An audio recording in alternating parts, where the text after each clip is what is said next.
Primera Corintios capítulo 10 versículo 23. Dice la palabra del Señor en la Reina Valera: todo me es lícito, mas no todo conviene. Todo me es lícito, mas no todo edifica. Quiero que lea ese versículo conmigo y si puede, pues apréndaselo. Es bueno aprenderse Biblia, es bueno que se aprendan los versículos. Entonces vamos a leer ese versículo. 1, 2, 3.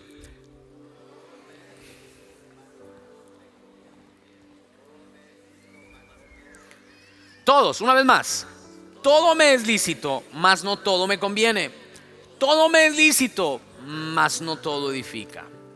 Hace como unos 11, 12 años atrás, estaba yo en la casa de alguien. Sí, hace como unos 11 años. Y esa persona estaba en el jardín de su casa, estábamos ahí en el backyard. Y me estaba diciendo, si alguien me presta una botella de agua. Y me estaba diciendo: pastor, estoy tan contento, Dios ha hecho cosas tremendas en mi vida. Ha sido tremendo, mi familia, el ir a la iglesia, estoy tan emocionado. Me estaba contando bien emocionado su testimonio. El único problema es que tenía una cerveza en la mano. Y entonces él me hablaba literalmente así, me decía: y lo que Dios ha hecho es una cosa tremenda. Ahora, yo no lo critiqué, yo no me puse a mandarlo a la séptima paila del infierno. Yo me quedé escuchando. Pero lo que me causó curiosidad, después de que me estaba diciendo todo lo que Dios estaba haciendo, me dice: ¿una cervecita, pastor? Así que el mensaje de hoy se llama una cervecita, pastor. ¿Cómo se llama el mensaje de hoy?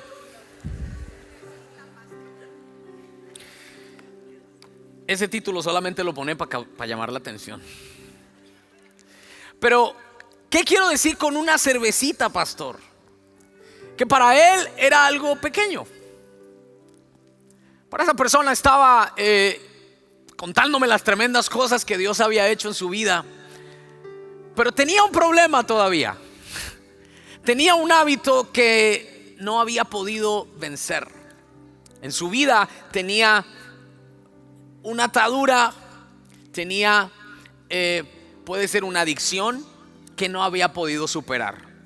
Ahora, cuando vemos esto, me doy cuenta de que hay personas que cambian inmediatamente. Hay personas que reciben a Cristo Jesús en su corazón y cambian de una totalmente. En la Biblia, por ejemplo, encontramos el ejemplo del apóstol Pablo. ¿Cuántos se acuerdan del apóstol Pablo? Pablo, antes de ser Pablo, era Saulo, malo, asesino, terrible. Pero tuvo un encuentro con Jesús, fue transformado y fue cambiado impresionantemente. ¿Cuántos de ustedes conocen personas que así como Pablo fueron cambiados de la noche a la mañana? Que eran tomatragos, drogadictos, tuvieron un encuentro con el Señor y dijo: ya no me gusta la cerveza, no la puedo ni ver. Un cambio. Pero también me encuentro con los discípulos de Jesús que tuvieron cambio, pero ese fue más lento. Tanto fue que el apóstol Pablo en menos tiempo avasalló más que los mismos apóstoles. Creció mucho más. Después de 3 años de andar con Jesús, ellos seguían todavía con sus cosas. Ahora, muchos de nosotros también hemos tenido ese cambio progresivo. Pero tanto el uno como el otro están en su proceso. Diga conmigo: estoy en mi proceso. En el contexto en que le leí el versículo, que se le animé a que se lo aprendiera: todo me es lícito, pero no todo me conviene. Todo me es lícito, pero no todo edifica. Este es el contexto en que Pablo lo está diciendo. Pablo está hablando acerca de comida. Y cuando a la iglesia de Corinto, antes de hablarle de ello, en lo mismo que dice: no todo me es lícito, pero no todo me conviene, lo habla en el contexto de limpieza sexual. Pero en este versículo Pablo está hablando de comida. Diga conmigo: comida. Alguien diría: comida es algo que no tiene relevancia. Comida es algo que no tiene la verdad relevancia. Pero si usted lee todo el capítulo completo, encontrará que Pablo le está diciendo a la iglesia de Corinto: tú come de todo: chicharrón, tacos al pastor, puerco, todo lo que le gusta a usted, mole. Pero si hay alguien al lado tuyo que te está viendo y no está de acuerdo con eso, guarda tu testimonio. No seas piedra de tropiezo y piensa primero en ser testimonio antes de hacer lo que tú quieres. Ahora, Pablo está hablando de comida, pero esto se puede aplicar a muchas áreas de nuestra vida. El apóstol Pablo le está diciendo a la iglesia de Corinto: chicos, no se preocupen solamente por ustedes, preocúpense por los demás. Es más, Pablo le dice a la iglesia de Corinto: preocúpense por ser responsables y dar testimonio antes de dejarse llevar por lo que les gusta. Hay una palabra que es la palabra hedonismo. Diga esa palabra. Hedonismo. No le voy a poner ese nombre a su niño, por favor. Hedonismo González, no. Hedonismo significa poner el placer antes que cualquier cosa. Hedonismo significa culto al cuerpo. Hedonismo significa vivir por lo que me gusta. Y lamentablemente vivimos en una sociedad que no le importa si edifica o no edifica. Me es lícito, lo puedo hacer, me gusta y lo hago. Y muchos se parecen como Sansón cuando sus papás le dijeron: no se meta con esa muchacha, con la filistea. Y él le dijo: de malas, me gusta. Eso es hedonismo. Hedonismo es poner mi yo por encima de todas las cosas. Entonces Pablo le está diciendo a la iglesia de Corinto: pongan el hedonismo a un lado y sean responsables en lo que edifica. ¿Alguien está aquí escuchando la palabra? ¿Qué tiene que ver eso con las adicciones o los hábitos? Y porque los hábitos y las malas hábitos y las adicciones empiezan con algo que me atrae, que me gusta, que me siento bien. Por ejemplo, el drogadicto. El drogadicto empezó con algo pequeño. El drogadicto empieza con una pequeña dosis que después se vuelve en un hábito y termina siendo en una adicción. El alcohólico empezó con un trago, después ese trago se volvió en tomar y tomar y tomar y después se volvió en una adicción. El adicto a la pornografía vio un video, vio una fotografía, entró eso en él y después se volvió adicto. La adicción es un hábito destructivo, hermano. La adicción es un hábito destructivo. Y muchas personas dicen: no, yo lo puedo controlar, I got it. Pero esa no es la verdad. Esos hábitos y esas adicciones terminan luego controlándome a mí. Ahora, como creyentes, muchos creyentes, por ejemplo, les sigue gustando la cerveza. Pastor, es que yo amo a Dios y usted sabe, pero esa cervecita, pastor, una vez a la semana no hace daño, pastor, usted sabe. O el que le gusta el baile: pastor, me gusta la iglesia, pero también me gusta, ya tú sabes, voy a reír, pastor, eso es bueno para el cardio y además uno se adelgaza. Entre más baile uno se adelgaza. Mire, yo no vine aquí a mandarlo al infierno por una cerveza que se tome. Recuerdo que cuando yo era pequeño, yo era de los que pensaba que si me robaban un dulce perdía mi salvación. Yo era de los que pensaba que si decía una mentira perdía mi salvación. Y recuerdo una vez que le agarré 200 pesos a mi mamá, que son como 50 centavos. Y yo con esos 200 y en mi mente: se va a ir al infierno, se va a ir al infierno. Si viene Cristo ahora, usted se queda. Y a muchos de nosotros nos metieron eso. Si fuera por perder la salvación por algo malo que hice, entonces perdí la salvación 1,000,000 de veces y 1,000,000 de veces la volví a recuperar, porque he fallado mucho en mi vida. El que pierde su salvación no es aquella persona que se equivoca, que falla, que cae. Es aquella persona que le da la espalda a Cristo y desecha la gracia de Dios. Pero hay algo que he entendido en este contexto. No se trata de que si vas al infierno o no vas. Se trata de que si te conviene o no te conviene. Se trata de que si eso que estás haciendo te edifica o no te edifica. Ese es el punto que quiero que entiendas. Porque muchas personas dicen: una cervecita de vez en cuando no hace daño, y yo no me voy a ir al infierno. Y hasta ponen y postean y dicen: ¿a mí qué me importa lo que la gente diga? Si a mí me gusta, yo hago lo que quiero. Escúchame, la pregunta es: ¿eso te edifica en tu relación con Dios? ¿Eso ayuda o eso no ayuda? Ese es el punto a que quiero llegar. Y ese es el punto al que el apóstol Pablo nos exhorta en esta tarde. Todo te es lícito, si quieres lo puedes hacer, pero te conviene. Te edifica ese hábito que estás teniendo. Te edifica. Recuerdo que un día estaba con un pastor en un aeropuerto. Ministramos los dos en un evento hace como unos 5 años atrás. Y este pastor, estábamos ahí en la sala de espera y tenía un vaso de whisky en la mano y con hielo ahí. Él ya murió, él ya se fue con el Señor. Bueno, espero que se haya ido con el Señor. y estaba ahí con el vaso de whisky y estábamos hablando, pero yo no pude disimular. Y yo me quedé mirándole así, yo pensando: ¿eso es whisky? No, eso no es whisky. Sí es whisky. No. Y cuando me mira, hace así: Y me mira y me dice, ¿qué? Religioso. Me regañó. Y yo no le estaba diciendo nada.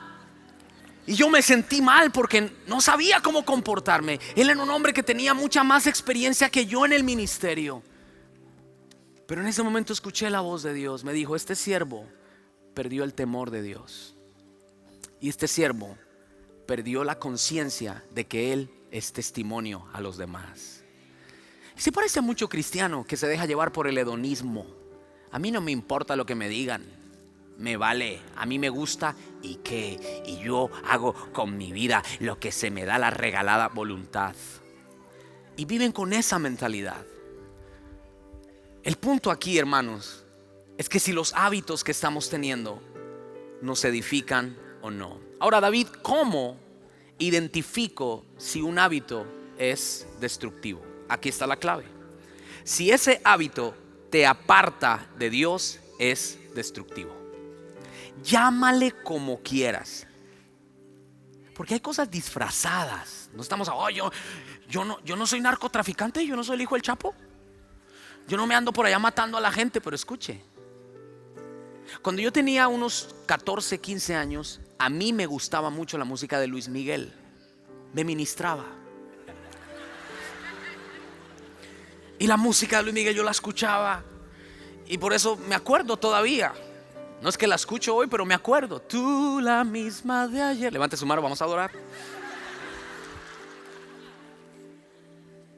No sé tú, pero yo no dejo de orar. Le cambié la letra como para... Y recuerdo que empecé a escuchar mucho esa música. Y como para mí era Luis Miguel, pues no decía que me mate, no decía que voy a agarrar una botella de cerveza. Pero ¿qué pasó? Yo dirigía la alabanza y a veces se me metía el espíritu de Luis Miguel. Yo estaba diciendo, tu fidelidad, ¿cómo dice? Y cuando me di cuenta, esta música me estaba haciendo daño. ¿Sabe por qué? Porque después no podía adorar con libertad. Porque después, cuando estaba levantando las manos y tratando de adorar, se me metía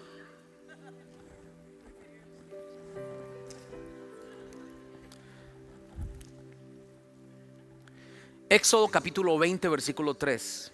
Mire lo que dice en la Nueva Traducción Viviente: no tengas ningún otro Dios aparte de mí.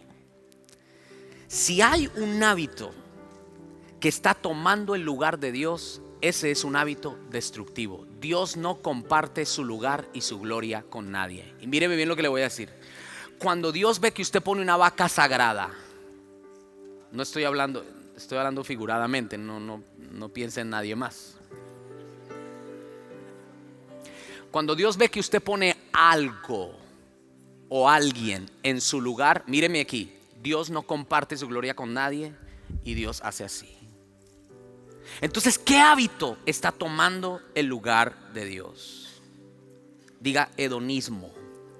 Es que me siento bien, sí, pero eres tu propio Dios.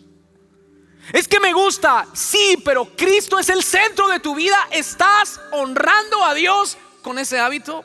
Y hay algo que yo tengo aquí en este kayak, que es una maleta, y le llamo la maleta de los malos hábitos. Y muchos de nosotros cargamos esta maleta, la maleta de los malos hábitos. Y ahora, las cosas que voy a sacar de aquí, no piense que voy a sacar un taco de marihuana, no piense que voy a sacar un whisky.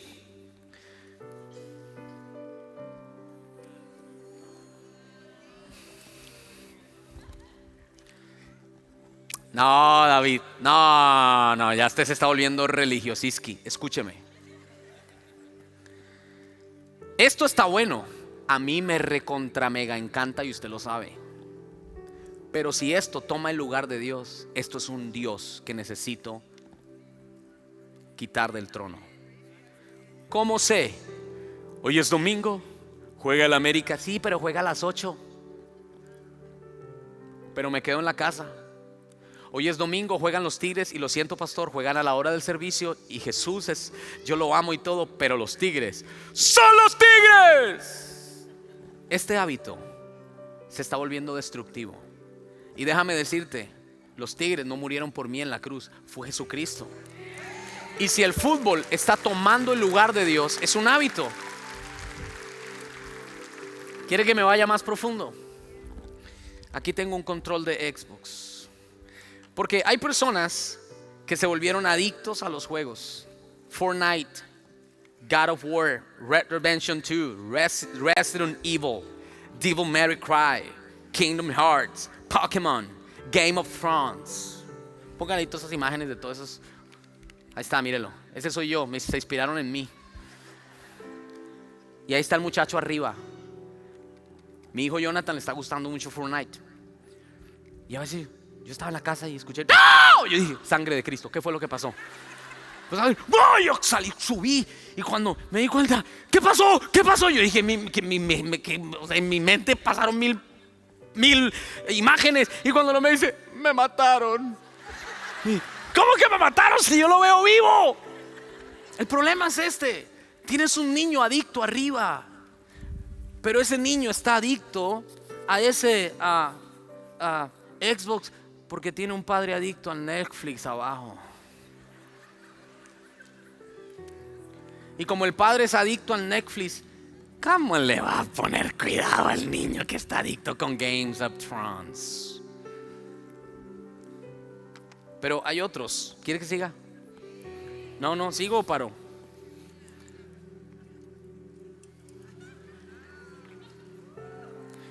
Sin coca no puedo vivir, pastor.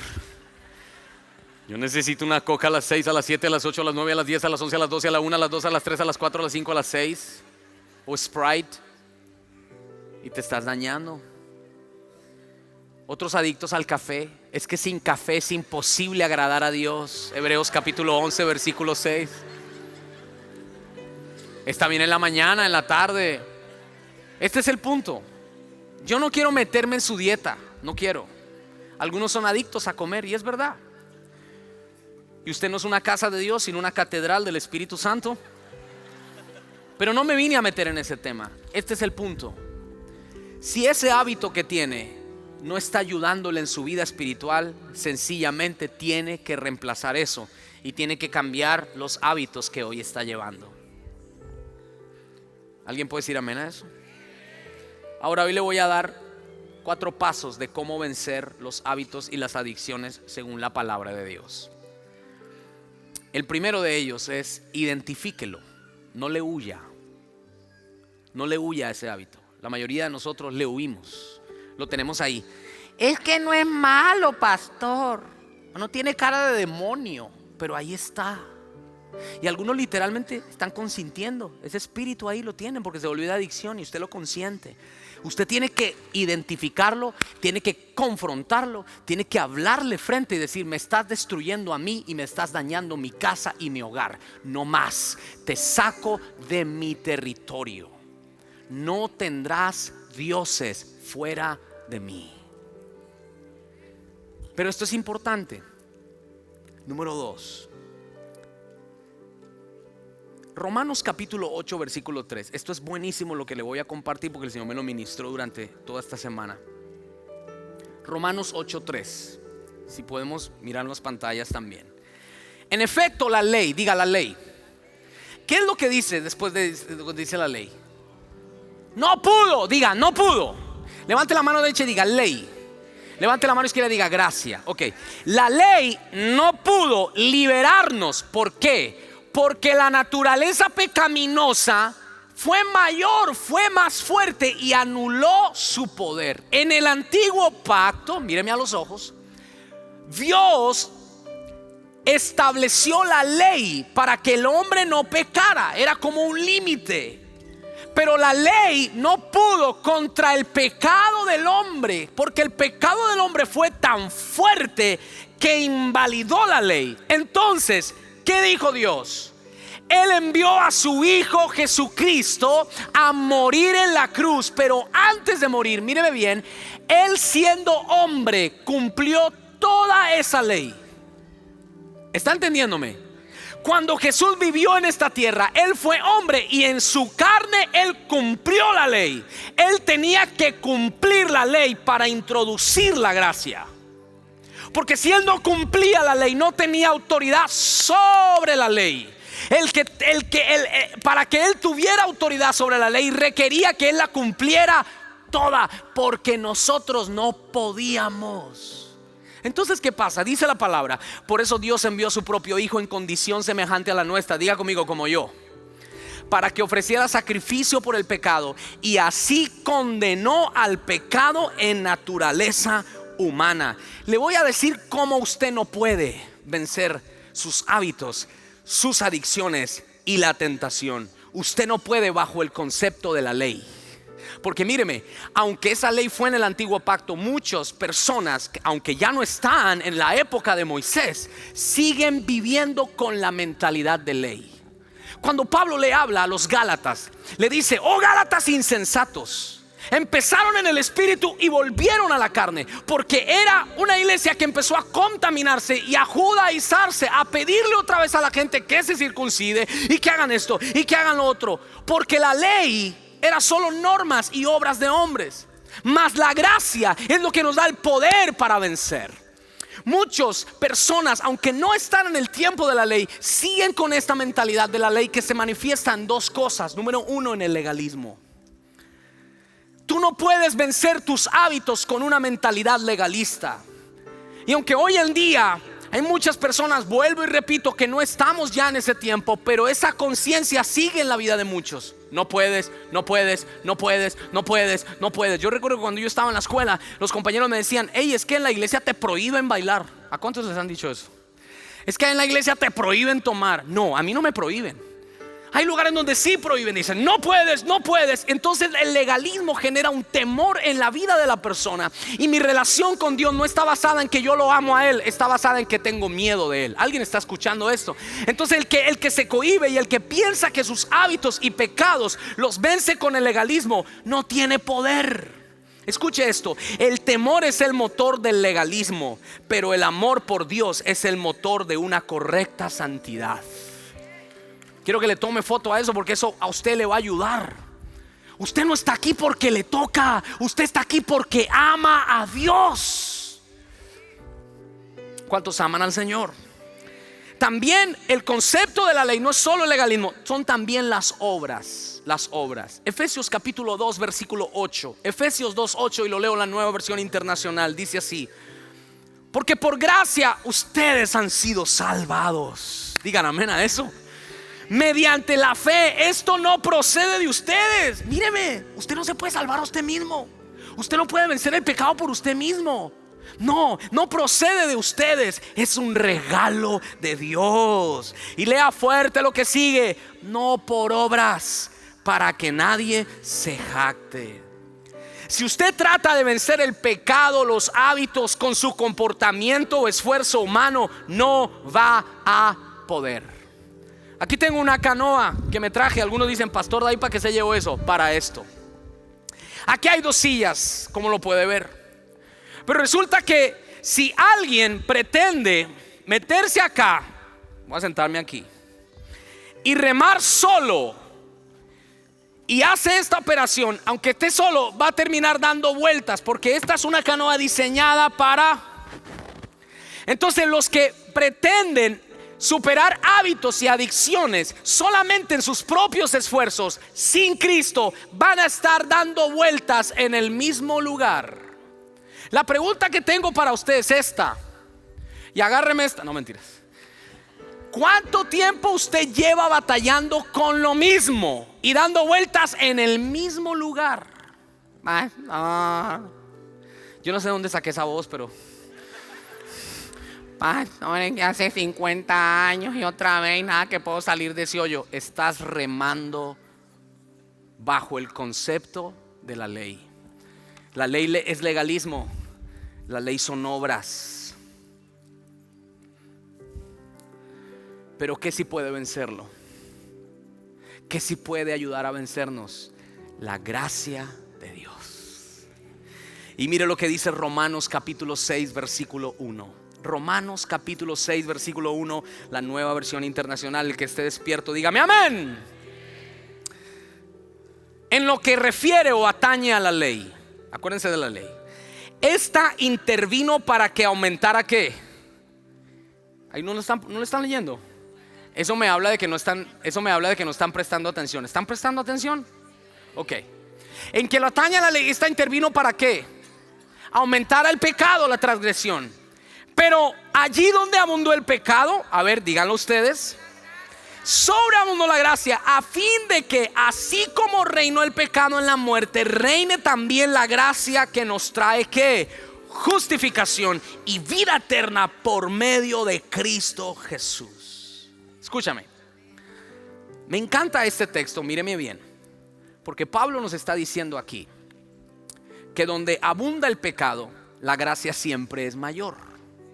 Y déjeme darle esta buena noticia: no importa su pecado. ¿Me está escuchando? La gracia de Dios siempre es mayor. Entonces alguien puede decir: eso era lo que yo quería escuchar. Porque si la gracia, o sea, porque si el pecado es grande y cada vez que hay pecado la gracia siempre es mayor, entonces pues pequemos.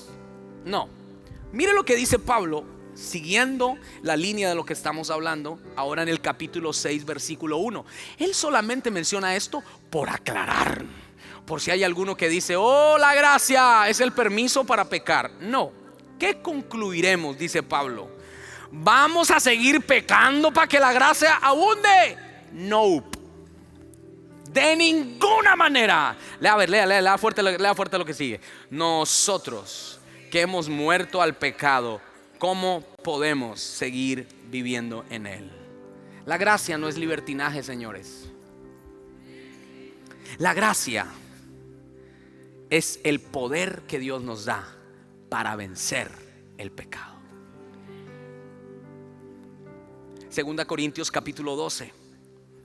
Segunda Corintios capítulo 12. Ay, pastor David está usando mucha Biblia porque estamos predicando la Biblia.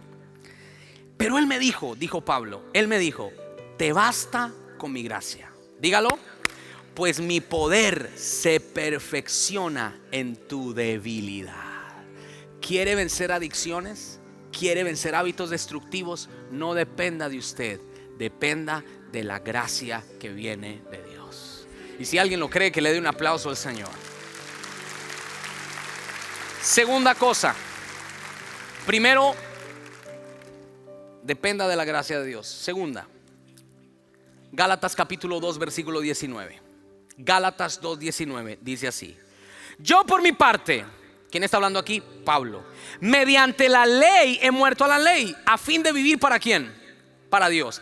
He sido ¿qué? Crucificado con Cristo, y ya no vivo yo, léalo fuerte, usted lo ha dicho muchas veces, sino que Cristo vive en mí, y lo que ahora vivo en el cuerpo lo vivo por la fe en el Hijo de Dios, quien me amó y dio su vida por mí. Muchos, ¿cuántos han dicho esa frase? Ya no vivo yo, más Cristo vive en mí. Ya no vivo yo, más Cristo vive en mí. ¿Cuántos han dicho ese versículo? Levanta la mano. Y ya no vivo yo, más Cristo vive en mí. Ok, pónganlo en el contexto.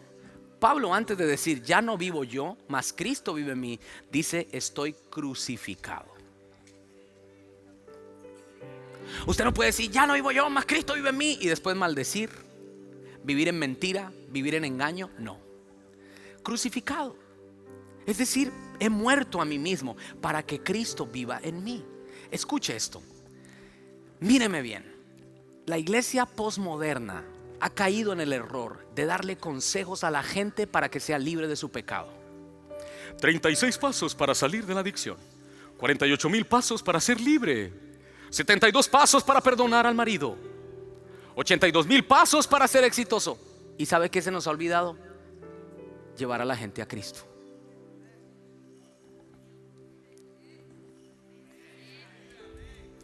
Lo segundo que usted necesita para vencer hábitos y adicciones es dejar que Cristo haga su trabajo en usted. Deje a Cristo trabajar en su vida. Yo aquí le puedo decir: mire, hermano, tiene que hacer esto, tiene que hacer. Si yo le hablo toda esa palabrería, pero Cristo no está, no sirve de nada. Es más, usted lo que necesita es que Cristo lo transforme a usted. Ya no vivo yo, mas Cristo vive en mí. Escúchame, recibe esta palabra. La sanidad se encuentra en una persona, y esa persona es Cristo. No, parece que dije Mickey Mouse. Voy a repetirlo. La sanidad se encuentra en una persona y esa persona es Cristo. Recibe esto. La libertad no es una fórmula. La libertad se encuentra en una persona y esa persona es Cristo. Juan 8:36. Así que si el Hijo os libera, serán ustedes verdaderamente libres. Grite esa palabra, diga verdaderamente. ¿Qué quiere decir? Que hay libertad ficticia. Hermano, hay libertad ficticia. O es domingo la casa del Señor. Nos ponemos la pinta del domingo. Aleluya. Cada uno con la suya. Oh, hermano, bendición. Shalom.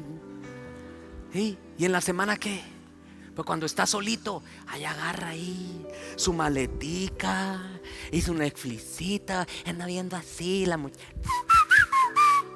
Y ahí usted está, gloria a Dios, ahí está, usted pegado ahí. Esa es una libertad ficticia. Usted no viene aquí los domingos a aparentar que usted está libre. Una libertad no se encuentra en un culto, en un hombre, en un servicio. Una libertad no se encuentra en un curso bíblico. Una libertad se encuentra en una persona. La libertad se encuentra en una persona. Y conoceréis la verdad. Jesucristo dijo: yo soy la verdad. Oh, y conocerán los 36,000 pasos para ser libres y serán libres. Irán y comprarán el libro de cómo ser libres. No. Y si el Hijo los libertare, ustedes serán verdaderamente libres. Pero escuche esta palabra: si está atado, si está cautivo, si está oprimido por hábitos, pídale a Jesucristo y dígale: Jesucristo, sé el Señor de mi vida. Te entrego mi corazón. Haz tu obra en mí. Yo solo me dispongo, muero a mí. Y usted va a empezar a ver cómo Dios va a empezar a hacer su obra dentro de su vida. Yo profetizo una libertad genuina en las familias, en los hogares, en su vida. Alguien diga amén a esa palabra en el nombre de Jesús. Y número 4. Termino con esto. Haga su parte. Haga su parte. Gálatas 5:1. Después de que Pablo nos ha dicho que Jesús nos ha libertado, nos dice: Cristo nos libertó. ¿Está en presente, está en futuro o está en pasado? Libertó, ¿está en qué? ¿Dónde nos libertó Cristo? En la cruz. Cristo nos libertó para que vivamos en qué. O sea, Él me libertó no para vivir una vez, un día, una semana. Él me libertó para que yo viva toda mi vida en libertad. No dije sin problemas, no dije sin angustias, no dije sin adversidades. Yo dije en libertad. Oh, cuando yo llegue al cielo, va a ser más allá del sol. Allá sí voy a ser libre. No, Cristo vino a libertarnos del pecado aquí en la tierra, para que como Él vivió en su carne, en la fe en el Hijo de Dios, usted y yo también podamos tener libertad. Alguien grite: libertad. Cristo nos libertó para que vivamos en libertad. Por tanto, y ahí le va Gonzalo, ahí le va María. O sea, el que le caiga el guante que se lo chante. Manténganse firmes y no se sometan nuevamente al yugo de esclavitud. ¿Se acuerda del que va manejando aquí solo? Si lo hace solo, va a ir dando vueltas. Ahora, aquí el que va manejando va marcando el camino. No sé quién se quiere subir conmigo. Nadie se quiere, no, Sandra no. Nadie se quiere subir. Venga usted, mi hijo, que usted es puro fit. Tráigale el otro palo al muchacho. No estaba en el otro palo está atrás. Tráigalo, papito. Aunque sea un palo de escoba. Venga, no, usted no. Venga, usted siéntese ahí. Ya le van a traer el palo, hermano. Encima, siéntense encima. Eso, muy bien. Entonces, mire, cuando van dos, uno de los dos va guiando. Diga guiando. Pero los dos están trabajando. Reme, aunque no tenga el palo, reme. Ahora, mire lo que pasa, póngale cuidado. Hay 3 maneras de hacerlo. Tome este palo. Hay 3 maneras de hacerlo. Cristo solo y yo aquí. Dele, Cristo, reme, mijo. Pásame mi cervecita, mijo. Con la gracia de Dios es toda poderosa. Dejar que Dios reme y yo hago lo que se me dé la regalada voluntad. Sé que el que peca y reza empata. El domingo voy a la iglesia y ya sé cómo es la movida. Esa es una, pare de remar. La otra es esta: que Cristo no haga nada y yo hago todo. Me tengo que portar bien, tengo que darle duro. 36,000 pasos para ser libre. Es que no, fuera. Y ahí está. O la otra es: Él marca el paso. Dale. Llevad mi yugo. Lleve mi yugo. Lleve mi yugo. Él hizo todo. Es decir, Él pagó por mi pecado. Yo no estoy pagando por mi pecado. Él me cambió. Yo no me cambio por mí mismo. Pero yo me mantengo en la libertad que Dios me dio. Alguien dígale a su vecino: a remar, papá. A remar. Pero la palabra dice en Hebreos capítulo 12: despojémonos de todo peso y del pecado. Y esta es la NDIV, Nueva David International Version. Despójense del pecado y remen, papá. Sigan corriendo. ¿Cómo yo voy a remar con una carga? No voy a poder, porque tengo una carga de hábitos aquí y cada vez es más fuerte. Pastor, ayúdeme. Pastor, ore por mí. Y mire el cuadro de muchos. Ore por mí, pastor. Que el Señor selle. Estoy muy emproblemado, pastor.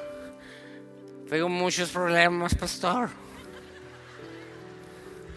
Y lo que la palabra dice es: despójense de los hábitos, de las adicciones, del pecado, de todo lo que está cargando. Y corran y muévanse, caminen en la libertad que Dios les dio. Y eso es lo que vengo a decirte hoy. Camina en la libertad que Dios te dio.